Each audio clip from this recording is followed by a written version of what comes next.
영화 택시 운전사의 인기가 높아지자 전두환 전 대통령 측에서 격렬한 반응을 내놓아서 논란이 되고 있었습니다.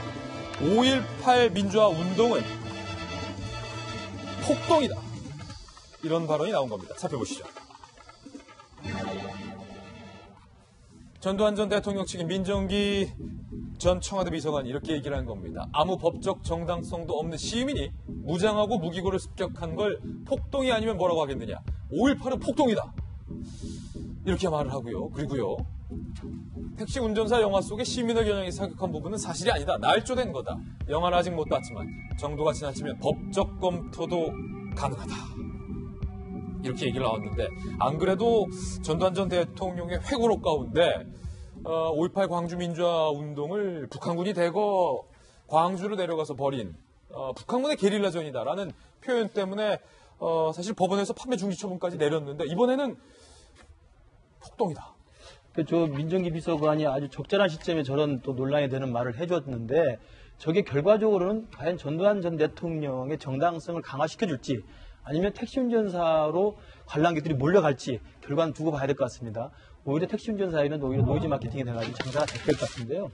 저는 5.18 광주 민주화 운동에 대한 역사적 평가는 이미 끝나 있는 걸로 알고 있습니다. 역사적 평가 이미 끝났다. 이미 우리나라 교과서에도 민주화 운동으로 다 되어 있고요. 예. 심지어는 자유한국당의 홍준표 대표한테 물어봐도 저런 이야기는 못합니다. 그만큼 대한민국에 있어서의 1980년 5.18 민주화 운동의 역사적 가치와 평가는 이미 정리되어 있는 거죠. 그 상황에서 택시 운전사라는 당시의 그 상황을 묘사한 영화가 나왔다고 그래서 전두환 대통령을 대변하는 분이 폭동이라고 다시 한번 이야기하는 것은 국민들로서는 정말 저분이 지금도 살아있었구나라는 의아심을 생기게 할 정도밖에 안 되는데요. 폭동이라는 이야기를 하는 저 양반의 지금 그 근거는 그거지 않습니까? 어떻게 시민이 총을 가지고 대항하느냐는데요. 폭동의 전 과정을 같이 봐야 됩니다.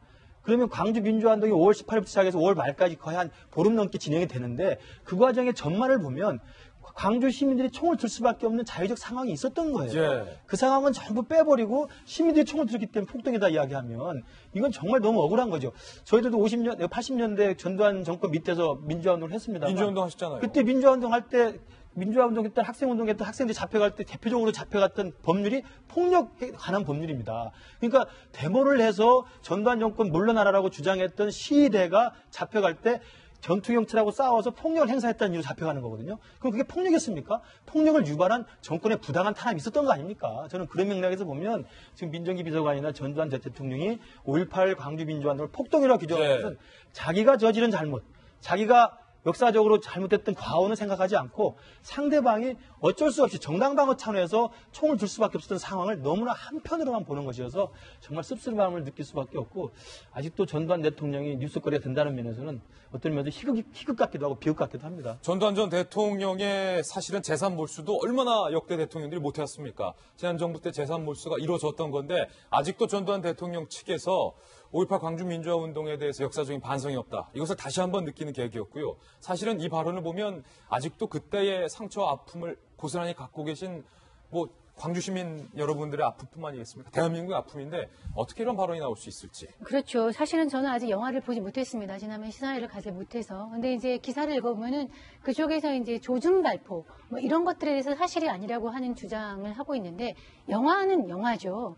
영화는 영화기 때문에 그 사실을 이제 복귀하면서 영화적인 상상력이 들어간 부분이 있지만 아까 얘기한 대로 말 글자 하나가 아니라 영화 전체의 콘텍스트, 맥락을 봐야죠. 이 사건에 대해서 누가 책임이 있고 하는 것은 이미 역사적으로 아까 얘기대로 끝난 사안이거든요. 예. 이거에 대해서 지금 이제 회고록을 얘기를 하면서 본인 하나가 이게 폭동이라고 한다고 해서 폭동으로 규정되는 건 아닌 것이거든요. 이것이야말로 손가락으로 이제 하늘을 가리는 것이죠. 그냥 저는 무시해도 되는 발언이라고 생각합니다. 무시해도 되는 발언이다. 김재 변호사님, 사실은 알겠지만 북한군이 대거 내려와서 북한군이 게릴라전을 벌인 거다. 북한군에 의한 내전 상황이었다.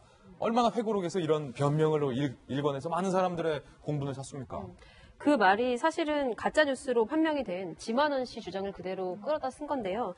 사실은 2016년 월간지 인터뷰에서 이 전두환 전 대통령이 북한군이 어디로 왔는데? 난 오늘 처음 듣는 말이라고 이야기했다가 갑자기 회고록 이게 올해 4월이죠. 올해 4월에 회고록을 냈다는 거기서는 600명의 시위대가 북한에서 내려온 특수군이라고 말을 바꿨어요. 말을 바꾼 거다. 네. 그래가지고 법원이 33군데, 총 33군데 전혀 사실과 다른 날조가 있다라고 인정을 해가지고, 출판 금지를 시킨 거거든요. 또, 이 출판사가 어디냐면은, 또 아들의 출판사였다. 예, 아들이 전두환 대통령 아들이 이제 경영한 출판사였는데 그거 관련해가지고 일단은 그 회고록이 베스트셀러는 됐어요. 그래서 거기에 대한 인세를 전부 다 이제 몰수하느냐, 추징하느냐, 이제 그 문제도 아직 남아있고, 그리고 또 그 수익, 그 출판사에서 걷어들인 그 수익조차도 범죄 수익으로 다시 몰수하느냐, 또 이런 문제도 아직 남아있습니다. 근데 전두환 씨가 저런 얘기 한번 할 때마다 저는 계속 우리나라 국민들이 정신적으로 폭행을 당하고 있다는 느낌이 들어요. 예. 그래서 제발 저 부분에 대해서 우리가 좀 안 듣고 살 수 있는 방법이 없나 좀 이렇게 생각합니다. 첫 번째 사건 라인업이었습니다.